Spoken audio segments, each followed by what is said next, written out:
Good morning, people of Earth, Canadians, Americans, Europeans. Welcome to COVID Chronicles 19 on this March 28th morning, 2020. It is a gray, overcast, rainy day out here on the west coast of the world, west coast of British Columbia, South Surrey, White Rock. As I look out of the window at the isolation chamber, I can see nothing but gray sky and rain falling down. So will the dreary weather dampen our spirits? Will we maintain isolation in a cheerful, positive manner? Or will we slip into an abyss? Are we already slipping into an abyss? Time will tell. So let's get things rolling.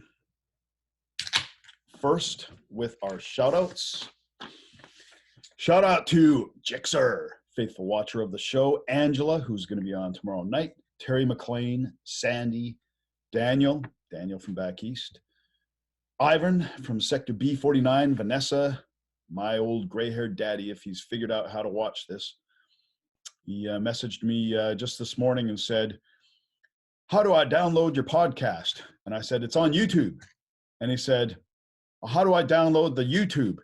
And I said, "You don't got to download the YouTube, man." So I sent him the link. Let's see if that gets him through. I love my old gray-haired daddy, though. I have some fun at his expense sometimes, but man, he brings a tear to my eye anytime I think of him going through any hardship at all. But he's doing all right. He's 77 years old and he's hanging in there. Shout out to Drapes, Tammy, Tanya, Kim, special friend of the show, Lisa. Long Doc Dong, the Donger, producer Dave Darnley, and everybody else who is out there joining the show. Subscribers are up, viewers are up. Not that that's necessarily the objective here. My quest for a hairdresser is still, as you can see, ending in frustration so far. I mean, look at this, man. This is not good, people. This is not good, because the longer we go into this, the more uncontrollable my hair becomes, right? And I'm afraid I may have to take the drastic step of shaving my head. Maybe that might be a great stunt to up the profile of the show, a live head shaving, right? Maybe somebody can come in and do it to me. Wouldn't that be nice? Actually, we'd be breaking quarantine though, wouldn't we? So maybe we'll have to think about that one. Special shout out to Athletic Alliance, purveyors of Athletic Alliance Advanced Nootropic, which I rely on quite heavily, I must say. I am actually even exceeding the recommendations of 4 capsules per day.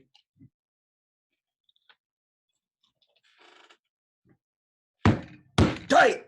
This shit's tight. Oh, yeah. I pound that stuff back. They are the sponsor of the show. Stand by for this message from Athletic Alliance.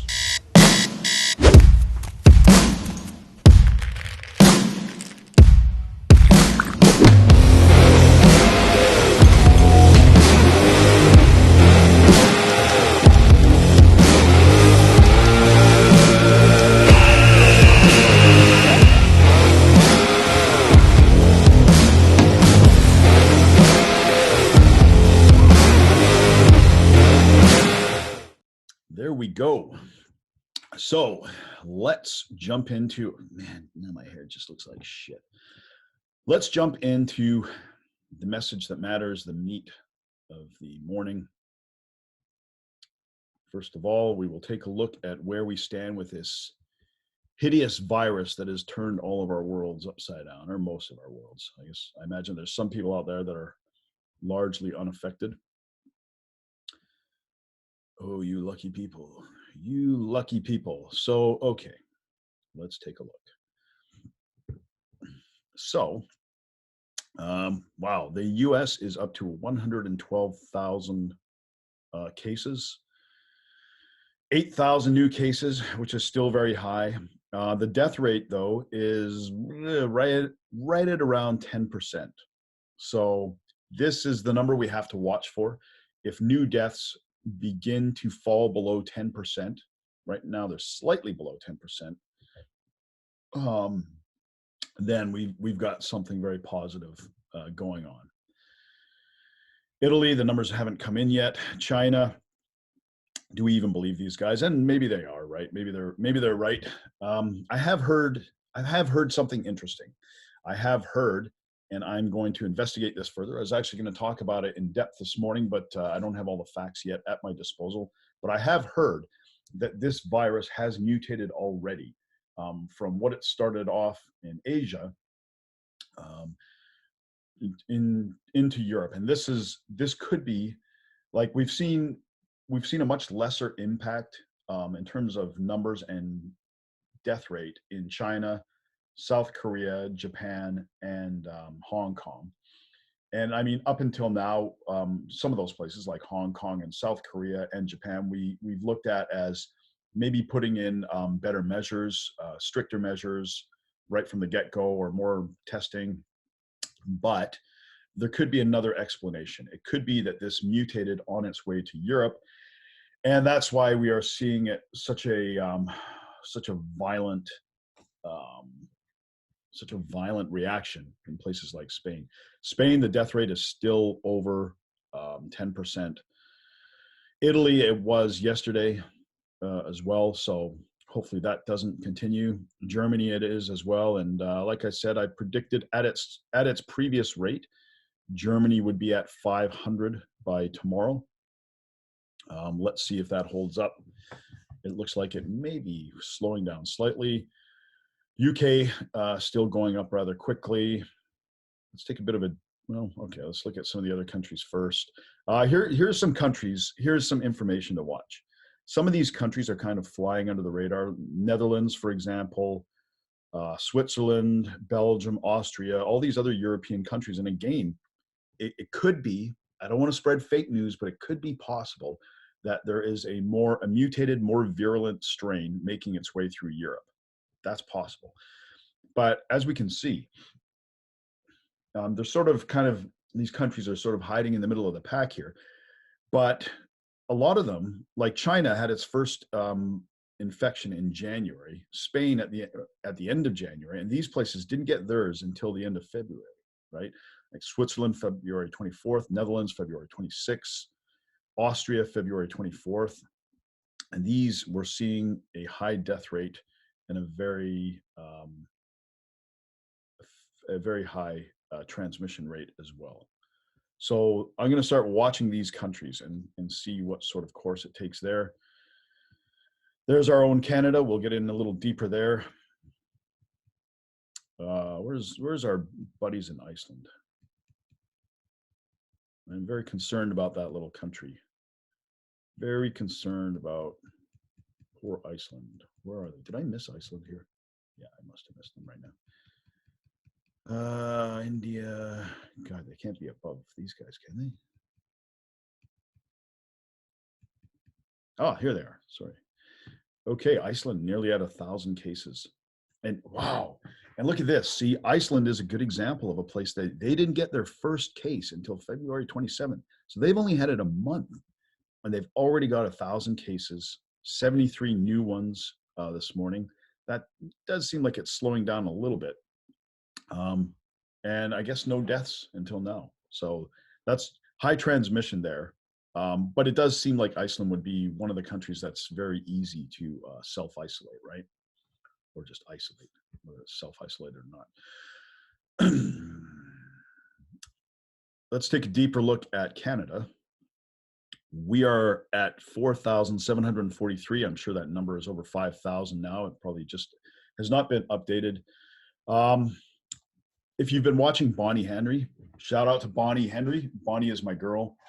I've been very impressed with her and her approach, and just the way I like a logical approach. You know, I like when people lay out expectations, they give you specifics, and you know, I hate this shit of, well, do your best and stay inside and support you know, I hate these vagaries, because it's like somebody gives, you know, it's like cotton candy. Like cotton candy. I was watching a video once where a raccoon, he had found some cotton candy or stolen some cotton candy. The little bastard probably stole it. I should have had him on the scams and the liars and the thieves. Fucking raccoon. You know what? We have double standards. Animals get away with shit that humans could never get away with. Anyways, sorry about that rant. The isolation's getting to me. Sorry about the rant, but okay. So I was watching this raccoon, and he had stolen some cotton candy, and he had brought it down to like beside a stream. And you know, raccoons and some other animals, well, maybe just raccoons, they like to wash their food and then they eat it, right? And this raccoon, he had this cotton candy, and he'd stick it in the water and it would disappear, right? Serves that little bastard right. But then he'd grab another piece and put it in the water, and it disappeared. And this little asshole was confused as hell about what was happening. And anybody who's eaten cotton candy is kind of familiar with that experience. I can't say I've had it a lot, but you really only have to have it once. Just about all of us have had it at fairs or wherever, right? You bite into it, and it like almost this giant thing, you can pretty well condense it into something like that, right? It just disappears. And that's what I find. This is a meandering roundabout way of saying that's what I get from a lot of these speeches, when a lot of it is, that's what Canadians have always done. We are here for you. We are going to support you. You know, it's all just a bunch of shit. And none of it, you can't take any of it to the bank, right? Same as the cotton candy. So again, thumbs up to Bonnie Henry for not giving us cotton candy, for giving us substance. She's given us a ribeye steak. And if you're a vegan, fuck you. Eat a steak, man. Actually, no, don't eat a steak. Leave as many steaks as you possibly can in the stores. I will take them all, okay? You know, I was in not long ago in a store buying 6 steaks. I got 7 people in my house, you know? 6 steaks is like a week at most. I got 7 people, but having said that, I eat them all. No, not all of them. But yeah, everyone's looking at me like I'm that asshole hoarding stuff, and I feel like I should have a sign, hey, 4 kids, 7 people, old gray-haired daddy. Anyways, so this is what we're seeing out of Canada. And the long story of this is that Bonnie Henry came out and said she is seeing some positive signs, a flattening of the curve. And yes, it looks like that is the case. British Columbia, our cases go up. The death count is going up very slowly. And look at this. Look at the amount of recovered people. That is very good news. That is very good news. And if we keep watching for this stuff, we should be able to see a return to normal at some point. And the last piece of news came out this morning, and this was from Justin Trudeau himself. And those with COVID-19 symptoms will be barred from domestic flights, intercity trains. Those with symptoms will be barred from domestic flights and intercity trains. Okay. So does that mean yesterday you could have gotten on a flight with symptoms of COVID-19? You could have gotten on a train if you're shivering in a fever and struggling to breathe. You could have gotten on a train or a flight. Like, holy shit, guys. You know, I mean, this seems a little late in the game to put these kind of practices in place. I would think symptoms would have been the very first thing that would have been axed off the travel list or any other public gathering list. But no, that's just coming into effect as of today. As of today, if you are in the process of spreading an infectious disease, we are not going to let you on the plane. Okay, take that. And apparently some people had been doing this. Some people had been hiding their symptoms. And I mean, if you have the symptoms of an infectious disease, and you're hiding that so that you're not inconvenienced and you can get on your flight. And hey, the other 200 people on the flight, sorry, man.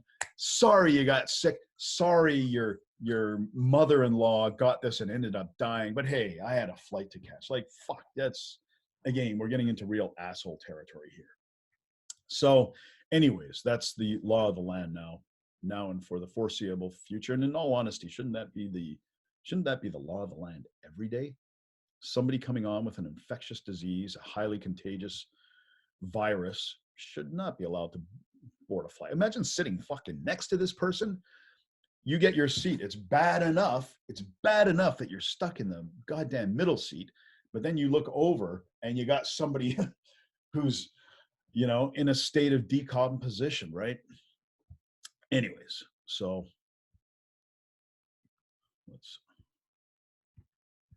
let's take a break from that.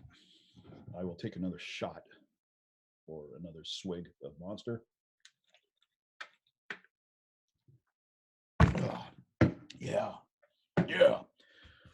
All right. So I wanted to talk about something that's a little more introspective today. And, these periods of isolation, they really kind of teach us things about ourselves. And one of the things I've learned about myself, I always knew like this. I want to talk about introverts and extroverts. Now, okay, fair enough. I always knew that I was, more or less an extroverted person. But I really didn't realize to what degree a lack of human contact and connectivity affects me. Well, guess what? Now I know. And so I wanted to kind of examine the differences between introverts and extroverts. And I think over the past few years, it seems like through my adult life, society has really geared itself more towards the extrovert. And I'll be the first person to say that I think there's a lot of advantages to both introverts and extroverts that are overlooked. But I don't think it's gone that way. I think viewing introverts as somehow, is it too strong to say lesser people? But I would say it's fair to say that society in general views introverts as almost defective in a sense. Like, they're just, maybe they lack personality or something like that. And I don't think any of this stuff is true. So I wanted to get on and take a closer look, take a deep dive, let's say. So first of all, let's start off with the difference between introverts and extroverts. What exactly is the difference? A layman's understanding of the term would be introvert is a person that would keep more to themselves, and an extrovert, well, here we go. Introvert, I need time to myself. Extrovert, I love being around other people. Okay, now that in itself, I find is a little bit misleading, and I think it kind of creates some of these problems. I think, doesn't everybody need some time to themselves? Like, nobody can be just constantly overwhelmed with a throng of people, right? And I think defining an extrovert as someone that loves being around other people, well, it depends on the person, doesn't it? It depends on the person and it depends on the situation. So these two boxes right away, I have kind of a problem with them. I think they're both a little bit misleading. And the way people think, and trust me, my background is in marketing, people think simplistically. People like to have a label on a concept to help them understand it. And it's understandable, of course. Not everybody is going to scrutinize and analyze everything. I mean, that's another that's another psychological issue. Maybe we can get into it another time. So let's see. Most of us think being introverted or extroverted is as simple as falling into one of two boxes. Oh, okay, good. This article wasn't off base. I was right on the money, right from the get-go. Would you rather stay at home on a Friday night in your pajamas or go out to the bars with a big group of friends? Would you rather be in the center of attention or stay as far away from the spotlight as you can? Yeah, I think that's the public perception of the difference between the two of them, but I don't think that's the case. But the truth is, your personality is not that black and white. There are no pure types in psychology. Extroversion, introversion is a continuous dimension like height and weight. There are people who score at the extremes, like very heavy people or very tall people. I wonder if I would consider myself tall and heavy. Probably, yes and yes. People who score very high on the trait of extroversion, but most people fall in the middle of these bell-shaped curves. Yes, okay. So basically, psychologists call the big five. This is what makes up our personality traits. They have the acronym OCEAN. openness to experience, conscientiousness, extroversion, agreeableness, and neuroticism. Do you think more women score higher in neuroticism? No judgment. So even extroversion is only a part of our personality. Yeah, that makes sense. How extroverted or introverted we are can influence everything from our social views to our relationships to our careers. What is an introvert? Common introvert traits: enjoy spending time in solitude, don't prefer to be the center of attention, value close one-on-one relationships, think before they speak, not as talkative, need time alone to recharge and reflect, prefer working in quiet, independent environments, deeply focus and think about specific interests, can be seen as reserved. Now, I don't know, I'd love to hear everybody's feedback on this. What sort of things apply to you and what things don't, and where you fall in the spectrum. I mean, I can say I value close one-on-one relationships as well, right? One thing I think people get confused is the difference between introversion and shyness. Uh, Shyness has anxiety or a negative component to it, and I think even shyness, I think people get that label unfairly applied to them, right? Like I see this a lot with kids. Um, Someone gets up in their face, "Hi, who are you? Hi," and the kid just kind of stands there and they go, "Oh, he's shy or she's shy." Well, that's not really the case though, right? I mean, they're just, they're not really feeling that situation. Maybe they want to get comfortable with something first. I mean, shyness is another thing that it's kind of a negative label that you're putting on somebody right from the get-go, right? And then they internalize that and they see that as part of their personality, which is a big mistake, right? Because I think in some situations you're going to be shy and in some situations you're not shy. I mean, I'm probably one of the last people that anybody would consider shy. The only person I can think of that's less shy would be producer Dave Darnley. Shout out to him. But there's got to be situations where I think I would be shy. Like, I mean, if you put me in I don't know, if you put me in like a meeting of doctors or something like that, or something where I was just completely out of my depth, I think I would be shy until I had a chance to absorb and survey the land, right? And then, those people would be putting that label on me, and it's clearly not true, right? Uh, they're happy to be alone, not needing as much social contact, but not having this anxiety about, will other people like me? Will I be accepted? That's more shyness than introversion.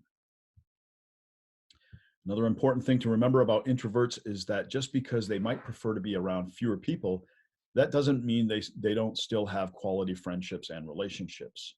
Once a friendship is established, introverts and extroverts do not differ in the quality of friendships that they have, he says. And probably when it comes to friendships, I think probably the biggest difference isn't even necessarily the number of friends that they may have. I think with extroverts, they're probably more open to establishing relationships, whereas introverts probably have a few more qualifications or standards in place before they let somebody into, the friendship circle. Although our society tends to be geared more towards extroverts, I would agree with that. Think leadership roles, building connections, and so on. The seemingly bad image introverts get doesn't really hold water. A lot of people have argued that we value extroversion so much in Western culture that introverts get a bad rap.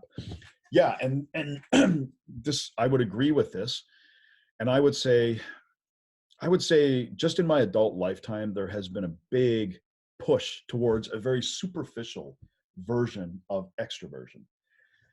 Like, if you're in school now or college, almost everything has to be done in a group project.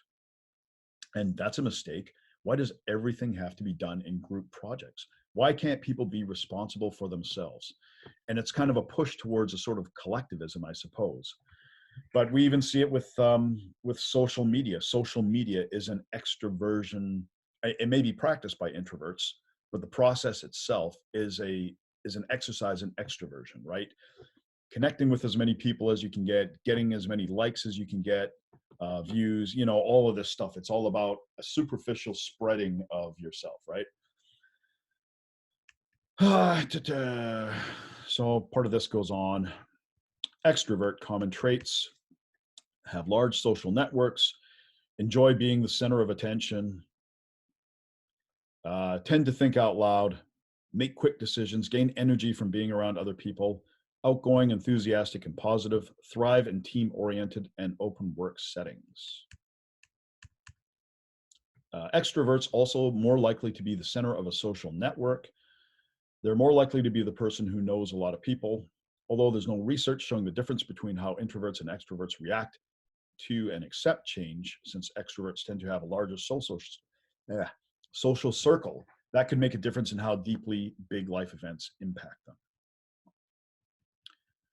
So how do you find out? I mean, you should probably know, right? You can do tests, but really, I think you should know if you're an introvert or an extrovert. If introverts are examined carefully, we realize that introverts are indeed charismatic in their own way. That's another thing. See, society seems to be dominated by extroverts as they are loud, outgoing, and social, while introverts are often misunderstood as being shy, boring, and antisocial. And again, part of the stigma is that introverts are some kind of, nerdy, meek people that are just wallflowers, and I don't think that's the case. So this actually goes into a little bit more depth. Where do they get their energy? Introverts require some alone space to clear their mind, whereas extroverts generate energy by spending time with people. And again, I would even qualify this. I would say it depends on what people. Like, I've been around people that just drain the fuck out of me, man. They're super negative, or else they're just needy. They constantly need something from you, right? And that just drains your energy. And sometimes, like, if you've had a stressful experience or whatever in a crowd, or I don't know, just a group or something that's just demanded taking, a lot of times groups of people can just take from you, right? And sometimes you need just a break from that. Introverts recharge within, because this is how they get their signal that they are in full control of themselves. Spending time with people constantly would drain them. Thus, they embrace solitude because it allows them to concentrate better and avoid distractions. And I think they should be encouraged to do that. And again, group projects, I mean, there's a time and a place for it, but I think there needs to be solitude projects as well. Introverts are wired in such a way that any thinking must first occur in their mind, whereas extroverts feel satisfied by expressing their ideas aloud. Meanwhile, introverts engage in internal conversations, question their purpose in life, reflect on every single incident around them, explore the possibilities they have, all to ponder about life. In the end, introverts have a desire of connecting with their inner voice. And I would reinforce the point that it's a spectrum, right? I don't think only the complete outliers would be like 100% extrovert or 100% introvert. We all have these kind of interlinking characteristics. Details matter to introverts, while extroverts are satisfied with knowing the bare minimum of information. Introverts are reserved and prefer being mysterious. Extroverts prefer having the spotlight to have their existence validated. Oh God, see, this is starting to make extroverts look bad. Please validate me, please. They'd rather leave people around them wondering what is so special about them. How do they connect with people? Oh, man. Introverts may be avoiding larger crowds. Introverts are able to give attention to the person they are investing in. And this is kind of getting redundant. And here's an interesting story. Springtime for introverts. So this is looking at the bright side of quarantine. This is from The Atlantic. This guy says, I'm not usually one to see a glass as half full, especially when any idiot can see that it's not half full. It's empty as it is right now. But the new quarantine regime that is forcing even the most outgoing person indoors does to combine metaphors gild the glass with a silver lining. It has relieved considerable pressure on the introvert community. The world has caught up with us at last. And introverts, you may take heart in the fact that this may be the new normal. I don't think, this strict quarantine and these restrictions are going to last forever, but I think some aspects may. I think working from home is probably going to accelerate and be a permanent feature, a lot of things. So he goes on to say, it's a strange way of life, a strange new way of life for a lot of people, but not for introverts. They go unnoticed by design, replacing restaurant corner table with a tub of takeout, eaten over the sink, standing up. And you can see how everyone else's new normal conforms to our old normal. I've never known an introvert who washed his or her hands fewer than a dozen times a day. That seems like it's a bit of I think you're projecting a little bit there, buddy. Hugs long a source of terror for us. Whoa, okay, this guy's getting into some weird territory here. What the hell is his name? Andrew Ferguson, staff writer at The Atlantic.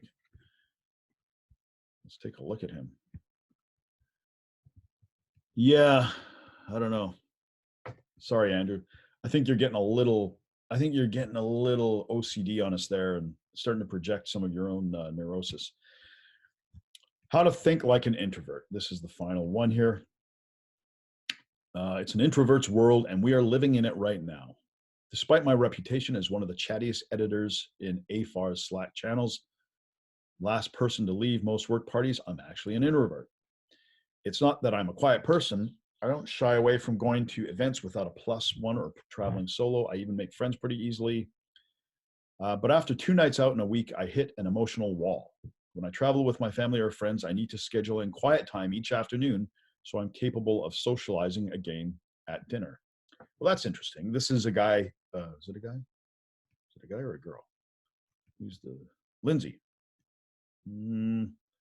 Lindsay is almost a unisex name, but I'm going to go with girl. Or I don't know. I don't know what the pronouns are. So Lindsay has found a way to kind of adapt. She obviously has a high emotional or social IQ.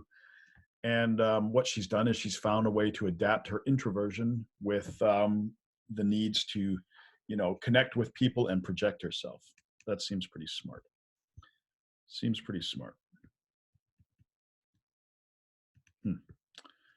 So let's, okay. Sorry, guys. Okay.